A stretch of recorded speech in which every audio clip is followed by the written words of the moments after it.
বাবা হইয়া তার আপন মেয়েকে জ্যান্ত পাথর চাপা দিয়া মেরে ফেলে, এতটাই খারাপ। টেকনাফের জমিনে মদের আড্ডা চলে, কোথাও ইয়াবার আড্ডা চলে। আমাদের মুফতি সাহেব হুজুর আলেমদের নিয়ে বসলেন, কেমনে যাত্রা গান চলবে, ফিরানো যায়,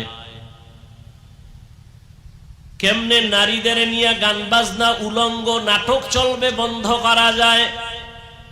আমরা হুজুরেরা সব একত্রিত হয়ে সম্ভব না, আদা মুসলমানের একটু ডাক দাও।